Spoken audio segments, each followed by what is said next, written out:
എല്ലാവർക്കും എൻ്റെ നമസ്കാരം. നമ്മുടെ ഈ മായാവനം എന്ന സിനിമ 4 മെഡിക്കൽ വിദ്യാർത്ഥികളുടെ കഥയാണ്. അവർ ഫൈനൽ ഇയർ പഠിക്കുന്ന കുട്ടികളാണ്. അപ്പോൾ അവർ കോളേജിൽ നിന്നും ഒരു യാത്ര പോകുന്നതിൻ്റെ കഥയാണ്. ആ യാത്രയിലുടനീളം അവർ അനുഭവിക്കുന്ന സന്തോഷങ്ങളും സങ്കടങ്ങളും വേർപാടുകളും പൊട്ടിച്ചിരികളും കെട്ടിപ്പിടുത്തങ്ങളും അങ്ങനെ ഇണക്കങ്ങളും പിണക്കങ്ങളും ഒക്കെ കൂടിച്ചേർന്ന യുവ തലമുറയുടെ ഒരു കഥയാണ് നമ്മുടെ മായാവനം എന്ന സിനിമ. ഇത് ഉദ്ദേശിച്ചിരിക്കുന്നത് ആ ഒരു ഏജ് ഗ്രൂപ്പിലുള്ള ഒരു 20കളിലൊക്കെയുള്ള ചെറുപ്പക്കാർക്ക് അവരെങ്ങനെയാണ് ലോകത്തെ കാണുന്നത്, ലോകം എങ്ങനെയാണ് അവരെ കാണുന്നത് എന്നുള്ള ഒരു പരിപ്രേക്ഷ്യത്തിലാണ് ഈ സിനിമയുടെ കഥയും തിരക്കഥയൊക്കെ എഴുതിയത്. അപ്പോൾ ഇനി എല്ലാവരും തിയേറ്ററിൽ പോയി സിനിമ കണ്ട് ആസ്വദിക്കുക. എല്ലാവർക്കും എൻ്റെ ബിരുദമായ നമസ്കാരം.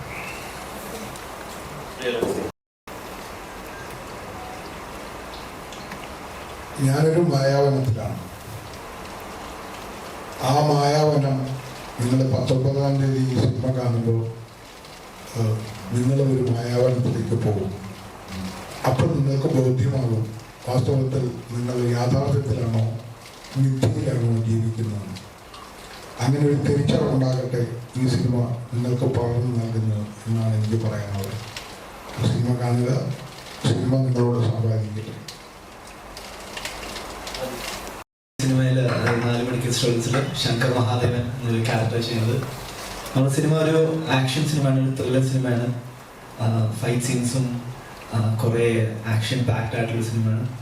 ഈ സിനിമ ഷൂട്ട് ചെയ്തതിൽ ആക്ട് ചെയ്യുന്നതിൽ വളരെ ഒരു മികച്ച എക്സ്പീരിയൻസ് ആയിരുന്നു. അപ്പോൾ നിങ്ങളെല്ലാവരും ഈ സിനിമ കാണുക, സപ്പോർട്ട് ചെയ്യുക. ട്രെയിലർ ഇപ്പോൾ സൂൺ റിലീസ് ചെയ്യും, നിങ്ങൾ കാണുക. Thank you. ഞാൻ 4 മെഡിക്കൽ സ്റ്റുഡൻസിൽ ഒരാളാണ്. മാളവിക എന്നാണ് ക്യാരക്ടറിൻ്റെ പേര്. സിനിമയുടെ ലൊക്കേഷൻസും ഒക്കെ നല്ല ഭംഗിയുള്ള ഒരു, ശരിക്കും തിയേറ്ററിൽ തന്നെ എക്സ്പീരിയൻസ് ചെയ്യേണ്ട ഒരു മൂവി തന്നെയാണ്. കാരണം ഇത് പറഞ്ഞ ടൈറ്റിലിൽ പറയുന്ന പോലെ മായാവനം, അത് ശരിക്കും അതിൻ്റെ ഒരു എഫക്റ്റ് മനസ്സിലാണെങ്കിൽ എല്ലാവരും തിയേറ്ററിൽ തന്നെ പോയിട്ട് കാണണം. കണ്ടിട്ട് അഭിപ്രായങ്ങൾ പറയാം. 19th റിലീസ് ആണ്. Thank you. ഹലോ, എൻ്റെ പേര് ഗൗതം ശശി. ഞാൻ മഴവിൽ സ്റ്റാൻഡപ്പ് കോമഡി. അപ്പോൾ ഞാനിത് 4 പേരിൽ ഒരാളാണ് ഞാൻ. അപ്പോൾ ഇവരുടെ അഭിനയിക്കാൻ പറ്റിയിട്ട് എനിക്ക് സന്തോഷമുണ്ട്.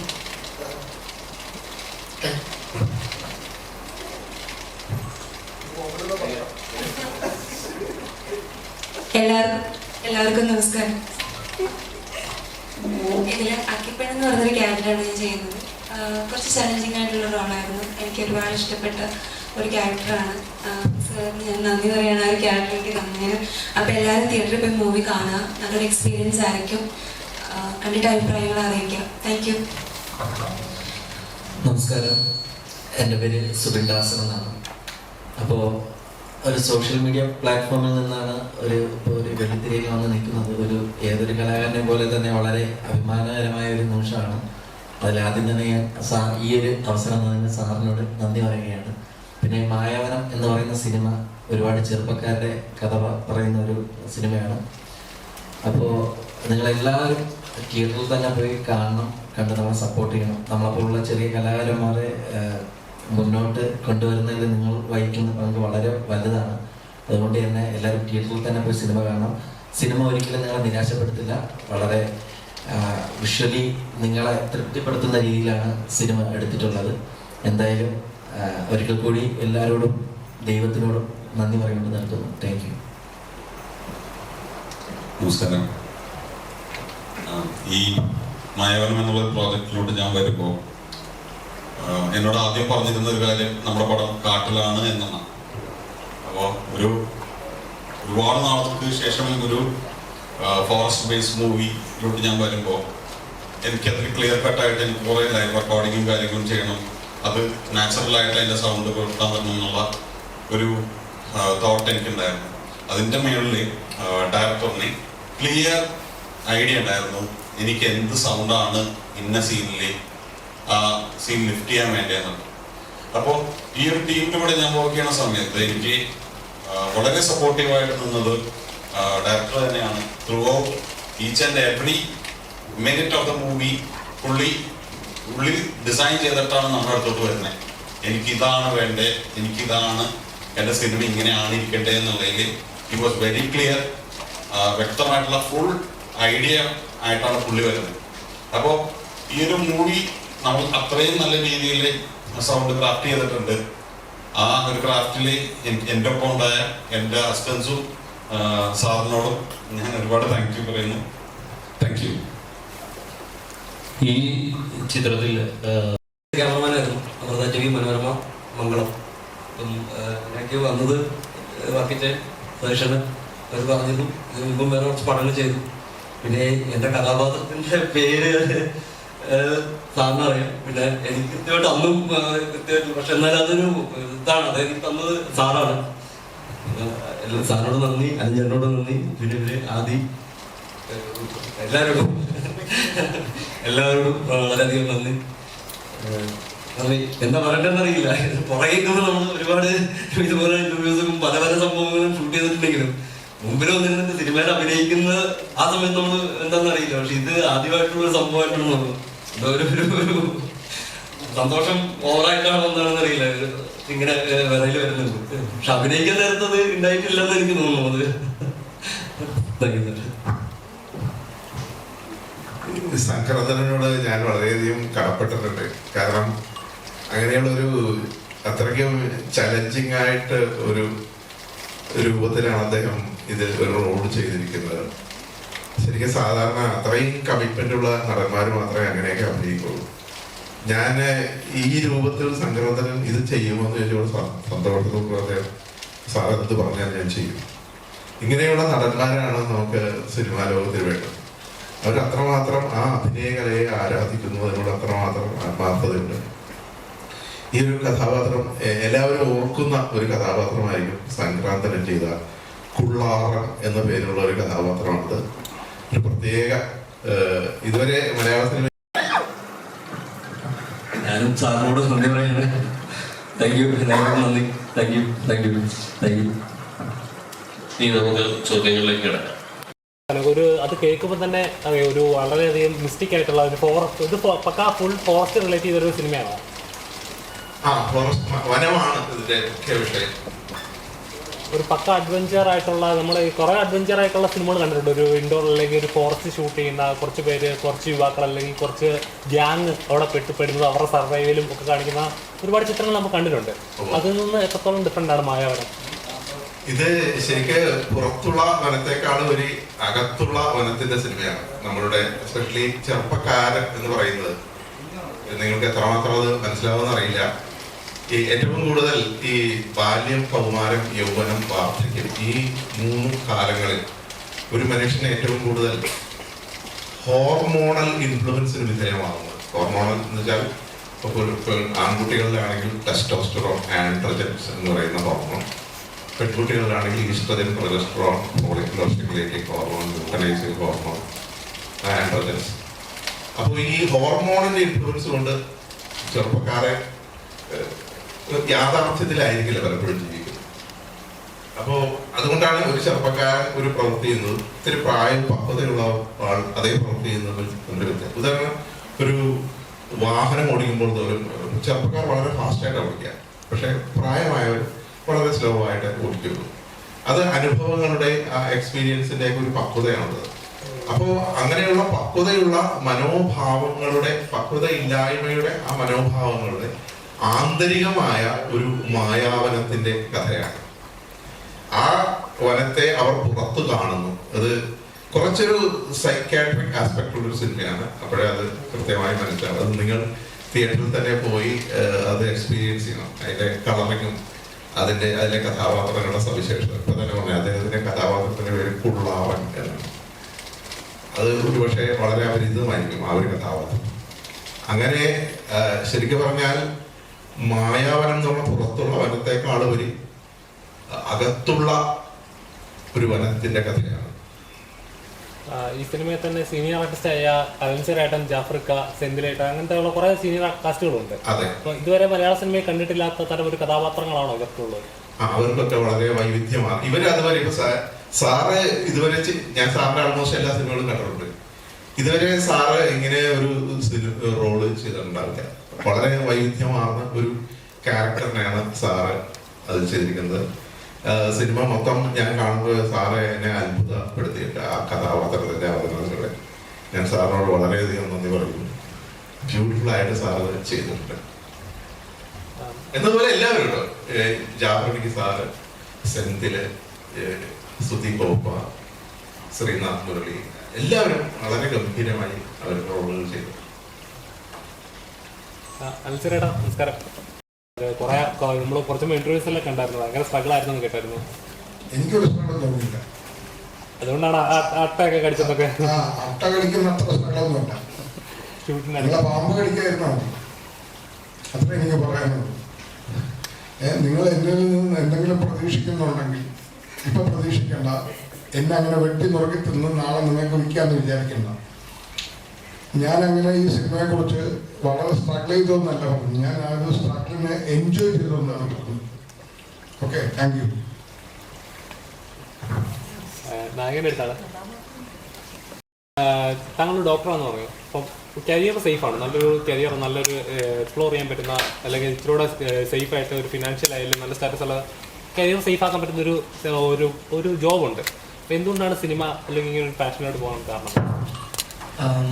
ഞാൻ പാഷനായിട്ട് തന്നെ എടുത്തിരിക്കുന്നത്. അപ്പോൾ കരിയർ സേഫ് ആക്കാൻ ഒരു ജോലിയുണ്ട്. അപ്പോൾ ആ ഒരു സേഫ്റ്റി നെറ്റ് വെച്ച് ഇനി നമുക്ക് ഇഷ്ടമുള്ള സാധനം ചെയ്യുമ്പോൾ ഇഫ് അറ്റ് ഓൾ, ഇപ്പോൾ സിനിമ എല്ലാവരും പറയുന്നത് ഒരു ഗാംബ്ലിംഗ് പോലെയാണ്. It is not need to work. നമ്മൾ വിചാരിക്കുന്ന പോലെ നടക്കുന്ന ആവശ്യമില്ല. അപ്പോൾ ഒരു സേഫ്റ്റി നെറ്റ് വെച്ച് നമ്മൾ കളിക്കുമ്പോൾ എനിക്ക് തോന്നുന്നു will be more diligent, will be more അത്രയ്ക്ക് റിസ്ക് എടുക്കാൻ പറ്റും എനിക്ക് തോന്നുന്നു. അപ്പോൾ ആ ഒരു മെന്റാലിറ്റി വെച്ചാണ് ഞാൻ ഇതിലേക്ക് ഇറങ്ങിയിരിക്കുന്നത്. സിനിമ വരുമ്പോൾ ആൾക്കാരുടെ അക്സെപ്റ്റൻസും ഇഫ്റ്റ് ഓൾ ഉണ്ടെങ്കിൽ, അവരുടെ ആ ഒരു അനുഗ്രഹം ഉണ്ടെങ്കിൽ ഓഫ്കോഴ്സ് ഇത് നന്നായിട്ട് വരും. ഇതിനുവേണ്ടി മാർഷ്യൽ ആർട്സ് ഒക്കെ പഠിച്ചെന്ന് പറയാമല്ലോ. ഇതിപ്പോ ഈ സിനിമ പക്ക അത്ര അഡ്വഞ്ചർ ആയിട്ട് സ്റ്റണ്ണിങ് ഉള്ള ഫിലിമാണോ? അതെ അതെ. സിനിമത്തെ ഏകദേശം ഒരു 99% സ്റ്റൺസ് ഞാൻ തന്നെ ചെയ്തത്. ഭയങ്കര ചാലഞ്ചിങ് ആയിരുന്നു. പക്ഷെ അതോടൊപ്പം കുറെ പഠിച്ചു. ഞങ്ങളുടെ സ്റ്റണ്ട് മാസ്റ്റർ മാഫിയ ശശിയായിരുന്നു. സാറ് ശരിക്കും എക്സ്ട്രീമിലേക്ക് പോയി. ലൈക്ക് എനിക്ക് ചെയ്യാൻ പറ്റുമെന്ന് പറഞ്ഞപ്പോൾ സാറിന്റെ സ്റ്റണ്ടും ആ ഒരു ലെവലിലേക്ക് എത്തി. ആ ഒരു ഇത് ഞാൻ കളരിയാണ് പഠിച്ചത്. അപ്പൊ ആ ഒരു ഫ്ലെക്സിബിലിറ്റിയും മാർഷ്യൽ ആർട്സിന്റെ ആ ഒരു ഗുണവും ഇതിൽ വന്നിട്ടുണ്ട്. ഫൈറ്റ് സീൻസ് ഒക്കെ വളരെ മനോഹരമായിട്ട് വന്നിട്ടുണ്ട്. So I am really proud of that.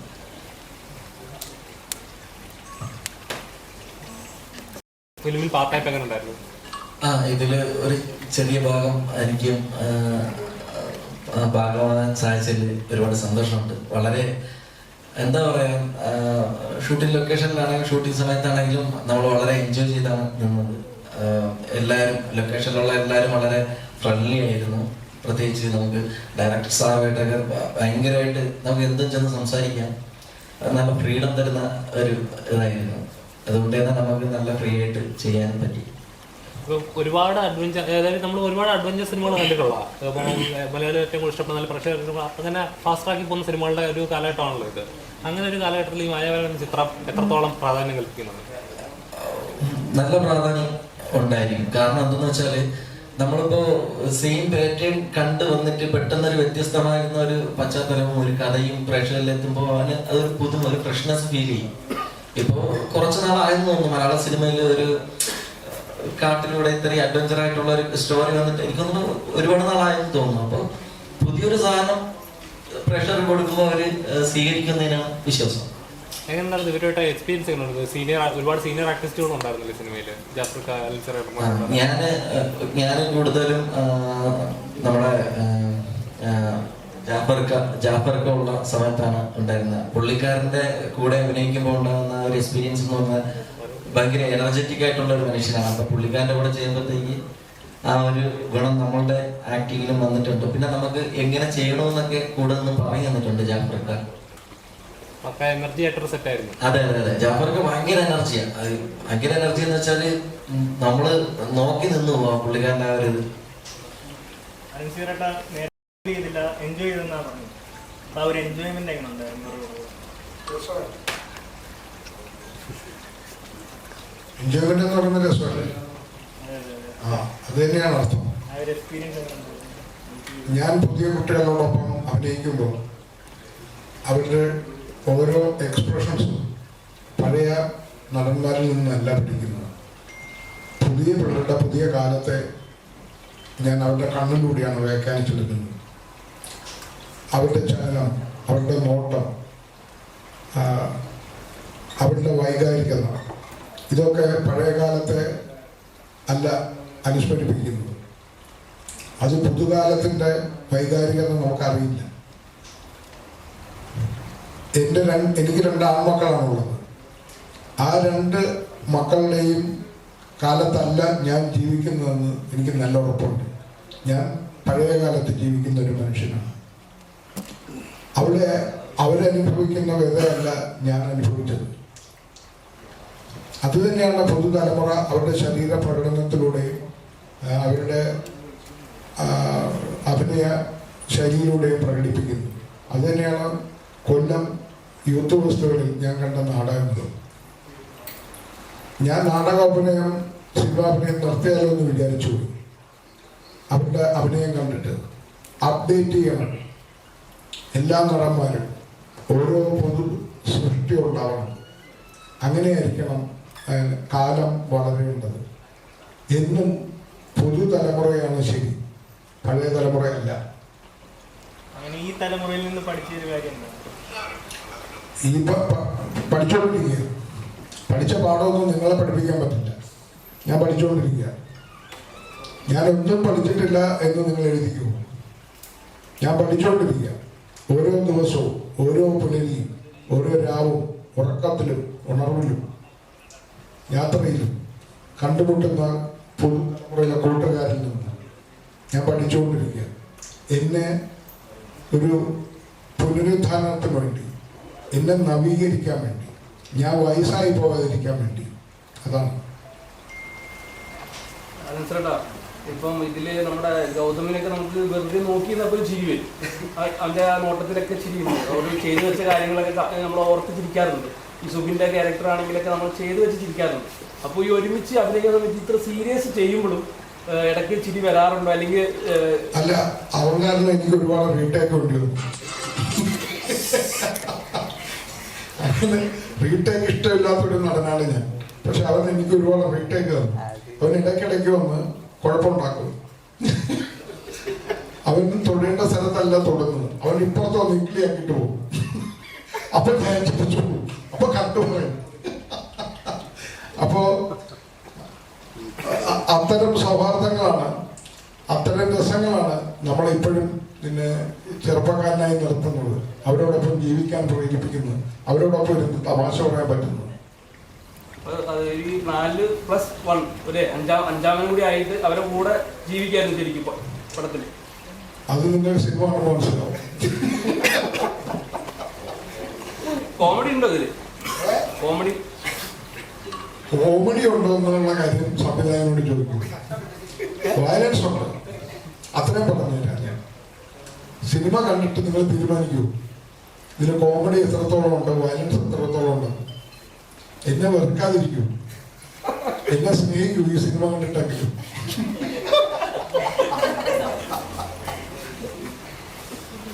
Gautam എങ്ങനെ ഉണ്ടായിരുന്നു? അതായത് ഒരു ആർട്ടിസ്റ്റ് എന്ന് തന്നെ പറയാം. കാരണം അത്രയും നല്ല ഒരു പെർഫോമൻസ് ആണ്. എല്ലാ ഗൗതം ശശി എന്ന് പറഞ്ഞു കഴിഞ്ഞാൽ എല്ലാവർക്കും അറിയാം. അപ്പം അപ്പോൾ ഒരു സിനിമയിൽ ഇങ്ങനെ ഒരു കഥാപാത്രം, ഇങ്ങനെ ഒരു കോമഡി റോളാണോ അതോ ഇത് സീരിയസ് ആയിട്ടുള്ള കഥാപാത്രമായിരുന്നോ? ഹലോ, എനിക്ക് സത്യം പറഞ്ഞാൽ എന്നെ വിളിക്കുന്ന സതീശനാണ്. അപ്പോൾ സതീശൻ എന്നെക്കാട്ടി കോൺഫിഡൻസ് സതീശനുണ്ടായിരുന്നു. അല്ലെ എൻ്റെ അഭിനയം മികവ് കണ്ടിട്ടല്ല വിളിച്ചത്. അപ്പോൾ പുള്ളിക്കാരുടെ കോൺഫിഡൻസ് പറഞ്ഞാൽ ഞാൻ ഓക്കെ ഞാൻ ചെയ്യാം എന്ന് പറഞ്ഞു ഈ സിനിമയിൽ ഞാൻ കൈവച്ചു. പിന്നെ ചേട്ടൻ പറഞ്ഞത് ഞാൻ ദേഹത്തോട്ട് ഈ സിനിമ, അത് വേറെ സിനിമയാണ്, ക്ലിയർ കറക്റ്റായിട്ട് പറയണേ. ആ സിനിമ അടുത്ത മാസം അത് ശത്രുവായിട്ടും മിത്രമായിട്ടും എനിക്ക് ചെയ്യാൻ പറ്റി. സലൻസിനോട് ജീവിതത്തിൽ എങ്ങനെയാണ് പുള്ളിക്കാരനെ കാണാൻ നല്ലോണം. പക്ഷെ എനിക്ക് ശത്രുവായിട്ട് മിത്രം തന്നെ.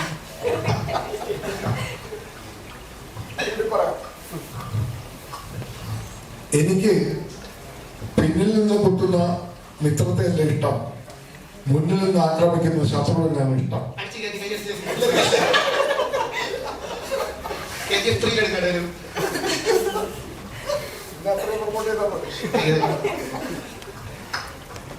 സാരി കുറച്ചുകൂടെ എന്താ പറയുക, ആളുകൾക്ക് സ്ക്രിപ്റ്റ് ചെയ്താന്ന് പലരും പറയാറുണ്ട് സ്ക്രിപ്റ്റഡ് ആണോ ഇങ്ങനെ ചെയ്തത്, പക്ഷേ എപ്പോഴും സ്പോട്ടാണ് ചെയ്യുന്ന എല്ലാ കാര്യങ്ങളായാലും. അപ്പം ഇതൊരു ഇപ്പോൾ സ്ക്രിപ്റ്റ് എഴുതാൻ താല്പര്യമുണ്ടെന്ന് പറഞ്ഞിട്ടുണ്ടായിരുന്നു. ഇല്ലട്ടാ, ഞാൻ സ്റ്റാൻഡപ്പ് കോമഡിയാണ് ബേസിക്കലി ചെയ്യുന്നത്. അപ്പം മഴയിൽ മനോരമ ഒരു ചിരി ചെയ്യുന്നത്. അപ്പം ഞാൻ 4 മിനിറ്റ് കണ്ടിട്ട് 6 മാസമായിട്ട് ഉണ്ടാക്കിയാണ് സത്യം പറഞ്ഞാൽ കണ്ടന്റ് ഇറക്കണം. ഒരു സിനിമ ചെയ്തെന്ന് വെച്ച് കഴിഞ്ഞാൽ ഭൂമി അവസാനിച്ചാൽ എഴുതി തീരില്ല സത്യം പറഞ്ഞാൽ. അപ്പോൾ നമുക്ക് ആൾക്കാർ കൊടുക്കുമ്പോഴത്തേക്ക് അത്ര നല്ല സാധനം കൊടുക്കുന്ന രീതിയിലാണ് ഞാൻ ഇപ്പോൾ ചെയ്തുകൊണ്ടിരിക്കുന്നത്. പിന്നെ വിരലിലെണ്ണ എൻ്റെ 19 സ്റ്റാൻഡപ്പ് ചെയ്തിട്ടുള്ളൂ. അപ്പം നല്ല നല്ല സാധനങ്ങൾ ആൾക്കാരെ രസിപ്പിച്ചും സന്തോഷിപ്പിച്ചും നിർത്താന്നുള്ള കോൺഫിഡൻസ് എൻ്റെ മനസ്സിലുണ്ട്. ഞാനിവിടെ അങ്ങനെ ഉണ്ട്. ആൾക്കാരെ അക്സെപ്റ്റ് ചെയ്താൽ ഞാൻ ഇവിടെ കാണും, അല്ലെങ്കിൽ വീട്ടുകാരെ പറഞ്ഞു വിടും.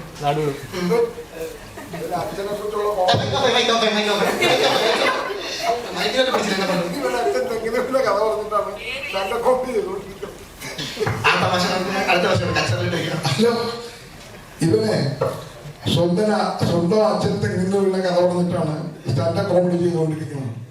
ഇവനിങ്ങനെ നിലനിർത്തണോ എന്നുള്ള കാര്യം മലയാളി പ്രേക്ഷകർ ആലോചിക്കണം.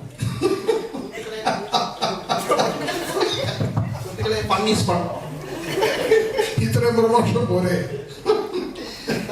പക്ഷേ ഒരു കാര്യം പറയട്ടെ, നിങ്ങൾ ഈ കാണുന്ന ക്യാമറ കാഴ്ചയിലൂടെ ഞങ്ങളെയൊക്കെ കാണുന്നുണ്ട്.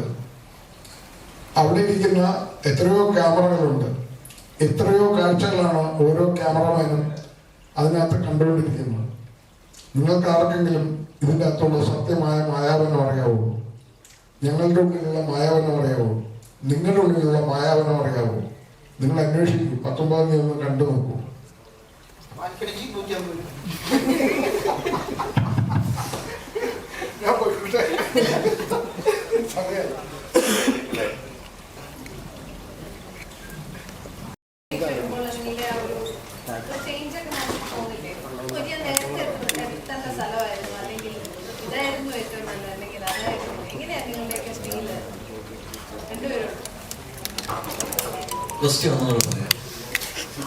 മനസ്സിലായി. സത്യം സത്യം നിങ്ങൾ സോഷ്യൽ മീഡിയയിൽ ഭയങ്കര ആക്റ്റീവ് ആയിട്ടുള്ള ആൾക്കാരാണ്. നിങ്ങൾ ബിഗ് സ്ക്രീനിലേക്ക് നിങ്ങൾ വരുമ്പോൾ നിങ്ങൾക്ക് തോന്നുന്ന ചില കാര്യങ്ങൾ ഉണ്ടാവുമല്ലോ. നേരത്തെ എത്തപ്പെടേണ്ടതായിരുന്നു, അല്ലെങ്കിൽ കുറച്ചുകൂടെ സ്വാതന്ത്ര്യം സോഷ്യൽ മീഡിയയിലാണ് ഞാൻ നേരത്തെ ചെയ്തിരുന്ന കാര്യങ്ങൾക്കാണ്, അങ്ങനെയൊക്കെയുള്ള ചില തോന്നലുകളൊക്കെ ഉണ്ടാവും. ആ ഒരു ഡിഫറൻസ് ഞാനൊരു എക്സാമ്പിൾ പറയാം. നമ്മള് പളനിമല അറിയാമല്ലോ, ക്ഷേത്രം. അപ്പൊ നമ്മള് ആ ക്ഷേത്രത്തിൽ എത്താൻ വേണ്ടിയിട്ട് നമ്മൾ ഇത്രയും സ്റ്റെപ്പ് കയറി പോകണം. എൻ്റെ സോഷ്യൽ മീഡിയയിലെ ഓരോ ചെറിയ കുഞ്ഞു വീഡിയോയും ആ ഓരോ സ്റ്റെപ്പുകളും ആ ക്ഷേത്രം എന്ന് പറഞ്ഞ സിനിമയായിട്ട് കാണുന്ന ഒരാളാണ് ഞാൻ. അപ്പോൾ ഇതൊക്കെ സ്റ്റെപ്പാണ്. എല്ലാവരുടെയും ആ ഒരു ആഗ്രഹം എന്ന് പറഞ്ഞ സിനിമ തന്നെയാണ്. അപ്പൊ നമ്മൾ ചെയ്ത വീഡിയോയിലൂടെ നമ്മൾ ആ ഒരു സിനിമ ഫീൽഡിൽ എത്തുക എന്ന് പറയുന്നത് വളരെ സന്തോഷമുള്ള ഒരു കാര്യമാണ്.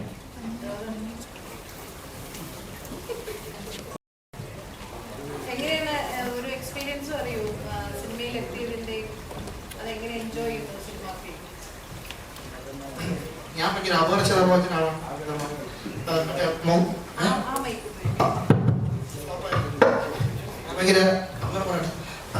അപകർഷമാകുന്ന മറ്റേ മുഖം എന്താണ് ഇങ്ങനെ എന്നൊക്കെ ഉള്ള ഒരു ചിന്ത എനിക്കുണ്ടായിരുന്നു.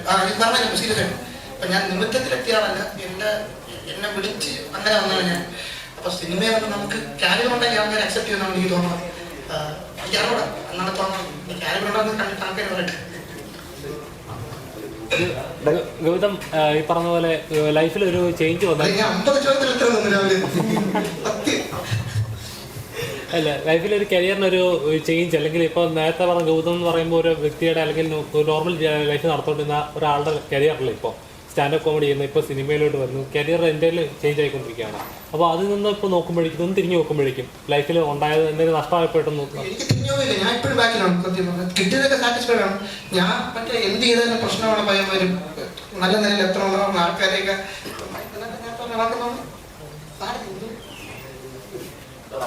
അത് പോയി അവസാനം പോയി.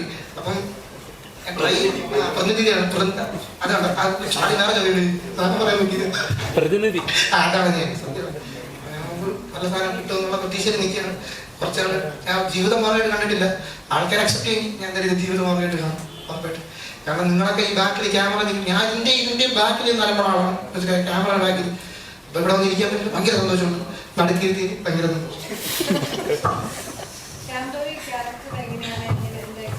ഞാന് മുന്നേ കുറെ സിനിമകളൊക്കെ ചെയ്തിട്ടുണ്ടെങ്കിലും ഒരു കുറച്ച് കാലത്തിന് ശേഷം ഒരു ഫുൾ ഫ്ലെജ് ക്യാരക്ടർ ഞാൻ ഈ മായാവനത്തിലാണ് ചെയ്യുന്നത്. മുന്നേ ജിയോകളുടെ 2 പെൺകുട്ടികൾ കുഞ്ഞുദൈവം മൂവീസിലൊക്കെ നല്ല ക്യാരക്ടർ തന്നെയായിരുന്നു. ഈ സിനിമയിലേക്കും ഞാൻ വളരെ പ്രതീക്ഷിക്കാതെ എത്തിപ്പെട്ട ഒരു സംഭവം തന്നെയാണ്.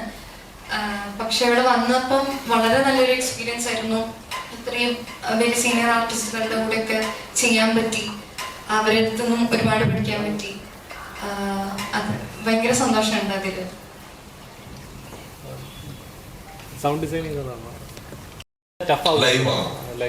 നമ്മുടെ കണ്ടന്റ് കുറച്ചും കൂടി റിയലിസ്റ്റിക് ആയിട്ട് ഫീൽ ചെയ്യാൻ തുടങ്ങും. ഒന്നും നമ്മൾ ഫിസിക്കലി ഒരു കാർഡിൽ നടക്കിയിരിക്കുന്ന ഫീലിൽ തന്നെ നിൽക്കുമ്പോൾ നമുക്ക് അത്രയും ലേയേഴ്സ് വേണം സൗണ്ടിൽ. ആ ലേയേഴ്സ് നമ്മൾ ഫിസിക്കലായിട്ട് ഫോറസ്റ്റ് ഏരിയസിൽ പോയി റെക്കോർഡ് ചെയ്തിട്ടുള്ളതിലേക്ക് വെള്ളം ഒഴുക്കും ഇതുപോലത്തേക്ക് സൗണ്ട് നമുക്ക് ഈ പടത്തിൽ യൂസ് ചെയ്യേണ്ടി വന്നിട്ടുണ്ട്. അതെല്ലാം റെക്കോർഡിംഗ് ചെയ്യട്ടെ.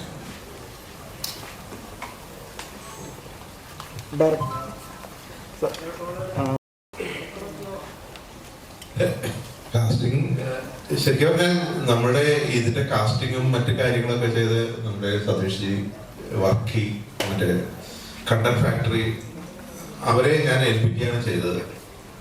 കാരണം ഞാൻ ഈ സിനിമാ രംഗത്ത് തികച്ചും ഒരു പുതുമുഖമാണ്. ഞാനിതുവരെ ഒരു സിനിമ പ്രവർത്തകരുടെ കൂടെ വർക്ക് ചെയ്തില്ല. ആദ്യമായിട്ടാണ് ഒരു ഡയറക്ടറിന്റെ കുപ്പായം ഇട്ടിട്ട് ഒരു സിനിമ ചെയ്യുന്നത്. പക്ഷെ എൻ്റെ ഒരു മുതൽമുടക്കല്ല എൻ്റെ കൈവശമുള്ളതെന്ന് വെച്ചാൽ എല്ലാ ദിവസവും ഓരോ സിനിമ കാണും. ഈ ആമസോണിലും നെറ്റ്ഫ്ലിക്സിലും അതിലൊക്കെ അങ്ങനെ സിനിമകൾ കണ്ട് ഉണ്ടായിട്ടുള്ള ഒരു അനുഭവം മാത്രമേ എനിക്കുള്ളൂ. അപ്പോൾ നമ്മളിപ്പോൾ ഒരു ഷോട്ട് വെക്കുമ്പോൾ അതിന്റെ വിഷ്വൽ എങ്ങനെ വരും എന്നുള്ളതൊക്കെ ഒരു മനസ്സിലങ്ങനെ സിനിമ കണ്ടിട്ടുള്ള അനുഭവങ്ങളുണ്ട്. അതുകൊണ്ട് കഥാപാത്രങ്ങൾ എന്താണെന്ന് ഞാൻ ആദ്യം സതീഷ്ജിയായിട്ടൊക്കെ സംസാരിച്ചിരുന്നു. അപ്പോൾ വർക്കിയും സതീഷ്ജിയും കൂടെ ആണ് ശരിക്കും കാസ്റ്റിംഗ് കംപ്ലീറ്റ് ചെയ്തത്. പക്ഷെ അവര് പെർഫോം ചെയ്തപ്പോൾ പെർഫെക്റ്റ് ആണ് അവരുടെ കാസ്റ്റിംഗ്. അതാണ് എൻ്റെ അഭിപ്രായം. ഒരു ഡയറക്ടറുടെ കുപ്പായം ആദ്യമായിട്ട് ഇടുന്നെന്ന് പറയുന്നു. അപ്പം അങ്ങനെയാണെന്നുണ്ടെങ്കിൽ തന്നെ എന്തുകൊണ്ട് ഇങ്ങനെ ഒരു അഡ്വഞ്ചർ അത്ര സസ്പെൻസ് ഉള്ള ചിത്രം എടുക്കണം എന്ന് തോന്നുന്നു? ഞാൻ അങ്ങനെയുള്ള സിനിമയുടെ ഒരു ആരാധകനാണ്. എൻ്റെ ഏറ്റവും വലിയ ഞാൻ ഏറ്റവും ഇഷ്ടപ്പെടുന്നതൊക്കെ ഈ ഫൈറ്റേഴ്സിനെയാണ്. എസ്പെഷ്യലി ജാക്കി ചാനൊക്കെയാണ് എൻ്റെ ഏറ്റവും വലിയ ഞാൻ അദ്ദേഹത്തിൻ്റെ ഒരു ഫാനാണ്. എന്താണ് മൈക്കിൾ ജെ, ഇപ്പൊ പുതിയ ഫൈറ്റേഴ്സ്, പിന്നെ ടോണി ജാ. അപ്പോൾ മനസ്സുകൊണ്ട് ഈ പ്രായം എനിക്ക് 60 വയസ്സായി, പക്ഷേ മനസ്സുകൊണ്ട് എനിക്കൊരു 16 വയസ്സുള്ളൂ. അപ്പൊ അങ്ങനെയുള്ള സിനിമകളാണ് എനിക്ക് ഏറ്റവും ഇഷ്ടം. ഇപ്പോഴും അങ്ങനെയുള്ള സിനിമകളാണ് എപ്പോഴും കാണുന്നത്. പ്രത്യേകിച്ച് ഹോളിവുഡ് മൂവീസ്, കൊറിയൻ മൂവീസ് ഒക്കെയാണ് കാണുന്നത്. അപ്പൊ അതിൽ നിന്ന് ഇൻസ്പയർ ചെയ്ത് അങ്ങനെ ഒരു കഥ ഉണ്ടാവുന്നതാണ്. ഇനിയൊരു സിനിമ ചെയ്യാൻ ഈശ്വരൻ അനുഗ്രഹിക്കുകയാണെങ്കിൽ ഫൈറ്റ് തന്നെ ആയിരിക്കും. ഇപ്പൊ ഞാൻ എന്താ പറയുക, RDX എനിക്ക് വളരെ ഭയങ്കര ഇഷ്ടമായ സിനിമ. കാരണം അതിലെ ഫൈറ്റ് തന്നെയാണ്. അപ്പൊ നമ്മുടെ ഓരോ ജോണറും നമുക്ക് ഇഷ്ടപ്പെടുന്നതാണ്. എന്ത് കഥ വിചാരിച്ചാലും അത് നമുക്ക് ഇഷ്ടപ്പെടുന്ന ആ ഒരു ഫീൽ തന്നെ ആയിരിക്കും ആ കഥയിൽ റിഫ്ലക്ട് ചെയ്യുന്നത്. അതേപോലെ നമ്മുടെ ജാഫറേട്ടനും സെന്തിലേട്ടനും ഒക്കെ സ്പോർട്ട് കൗണ്ടേഴ്സിന്റെ ആൾക്കാരാണ്. അപ്പൊ അവരോട് കൗണ്ടർ പറഞ്ഞിരിക്കുന്നത് എത്രത്തോളം ടഫായിരുന്നു? ഇല്ല, ഞാൻ അങ്ങനെ വലിയ കമ്പനിയിലായിരുന്നു. എന്തെങ്കിലും കമ്പനിയാണ്, കൗണ്ടർ പറഞ്ഞിട്ടില്ല. അത് പെരുമാറുമ്പോഴും അല്ലെങ്കിൽ ജാഫർക്ക മറ്റേ മൊബൈലിൽ 100% ചാർജ് ആവില്ല. ആ സെറ്റപ്പാണ് ഫുൾ ടൈം ചാടി കിടന്നു. അങ്ങനെ അതെല്ലാം ഉദ്ദേശിച്ചതല്ലേ. ഞാൻ ഇന്ററാക്ഷൻ ഭയങ്കര കുറവായിരുന്നു. ഇന്ററാക്ഷൻ വിജയമായിരുന്നു ജാഫർക്കായിട്ട്.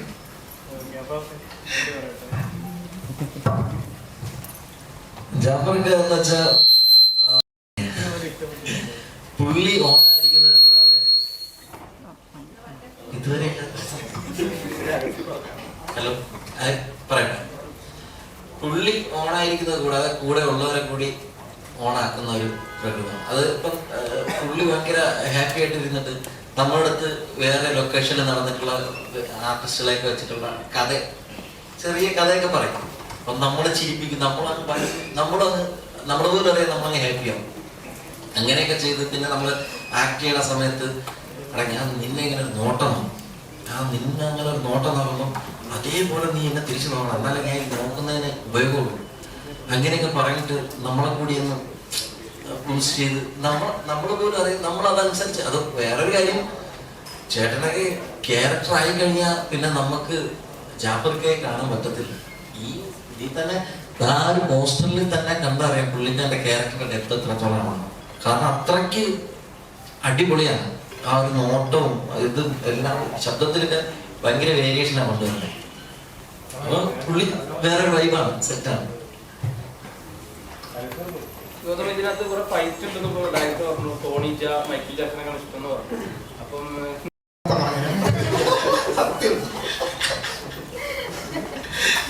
ഫൈറ്റ് ഉണ്ട്.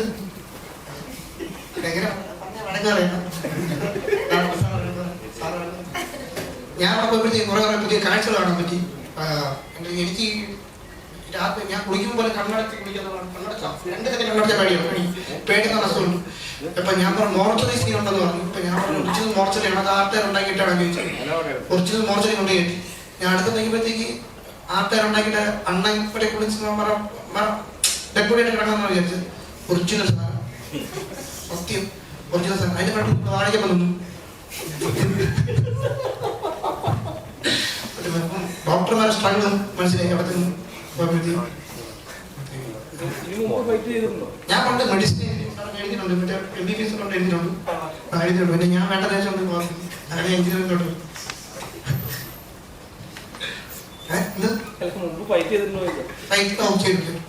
അനിയൻ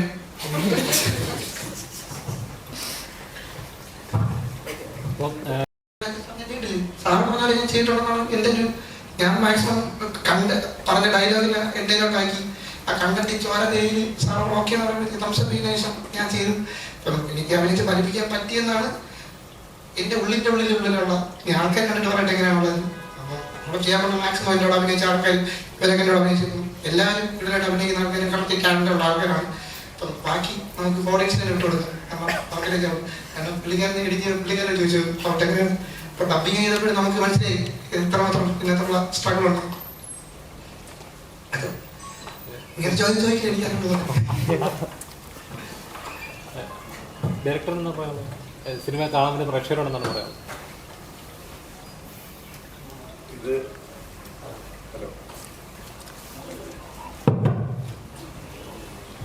ഇത് ശരിക്കും പറഞ്ഞാൽ പുതിയ തലമുറയ്ക്ക് വേണ്ടിയിട്ടുള്ള ഒരു സിനിമയാണ്.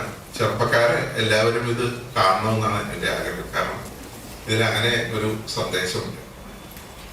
എന്നുവെച്ചാൽ നഷ്ടപ്പെട്ടുകൊണ്ടിരിക്കുന്ന മൂല്യങ്ങൾ, പിന്നെ പ്രായമായവരെ ആദരിക്കുക, പാരൻസിനെ ആദരിക്കുക, കൂടെ പഠിക്കുന്നവരെ ആദരിക്കുക, അങ്ങനെ ഉള്ള ഒരു കൾച്ചർ അല്ല ഇപ്പോൾ പൊതുവെ ക്യാമ്പസുകളിലുള്ളത്.